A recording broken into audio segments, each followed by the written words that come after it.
Kita semua tahu bahwa Indonesia memang ditakdirkan untuk menjadi global player, menjadi pemain dunia, menjadi penghulunya dunia. Baik tersadar bangsanya atau tidak, baik pejabatnya sadar atau tidak, maka takdir bangsa Indonesia untuk menjadi bangsa pengendali yang berpengaruh di dunia memang ada di DNA bangsa dan negara Indonesia. Walau saat ini hutang menumpuk dengan pola pikir pejabat yang makan sekolah dari dunia barat, atau walau negara saat ini dikadali sumber daya alam yang dikeduk kaum oriental yang didukung pejabat lainnya, namun kalau sudah takdir Indonesia harus menjadi negara besar, ya pasti akan mencapai juga ke sananya. Kesadaran itu mulai terbangun saat ini.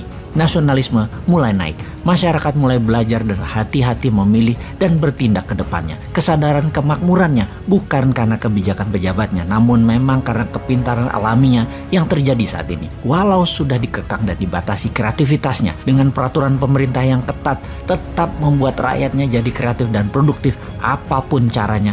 Karena memang DNA kita, DNA juara, DNA pemain dunia, DNA global player. Kita ini bangsa survival yang bertahan di tengah bencana, di tengah masalah, dan di tengah kerusakan dengan bergantung pada kekuatan gotong royong bangsa sendiri. Kita buktikan sejarahnya bahwa tanah air kita, alamnya mengingatkan bahwa jangan main-main dengan Nusantara. Misalnya, alam meledakkan gunung berapi yang menyebabkan terjadinya Danau Toba mengguncang dunia dengan kekuatan erupsi super atau ledakan dahsyat pernah dihasilkan Gunung Toba di Sumatera Utara sekitar 74.000 tahun yang lalu. Efek ledakan tersebut membuat dunia berubah. Banyak kematian terjadi, namun pastinya yang survive adalah yang terpilih yang tahan uji. Lalu ledakan Gunung Tambora yang terletak di Pulau Sumbawa.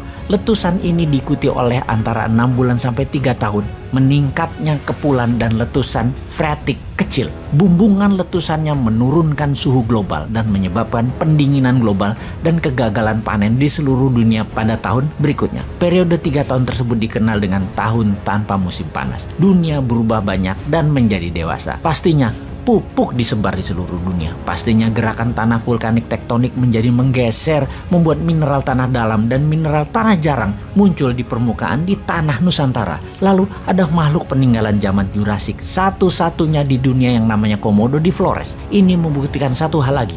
Spesies di Indonesia mencerminkan bangsa manusianya juga ada DNA survivalnya, DNA championnya, DNA juaranya, mutu tinggi. Kita ambil hikmahnya sekarang. Ledakan Gunung Toba dan Tambora merubah dunia. Komodo adalah makhluk survival segala zaman. Indonesia untuk menjadi pemain dunia harus menciptakan ledakan-ledakan Toba dan ledakan Tambora yang baru dengan semangat survive segala zaman yang sesungguhnya ada di DNA putra-putri bangsa Indonesia. Corona itu tidak akan bisa mengalahkan bangsa Indonesia, apalagi kalau produk lokal mendapat izin edarnya. Bahkan bisa tanpa vaksin, bahkan bisa tanpa PCR.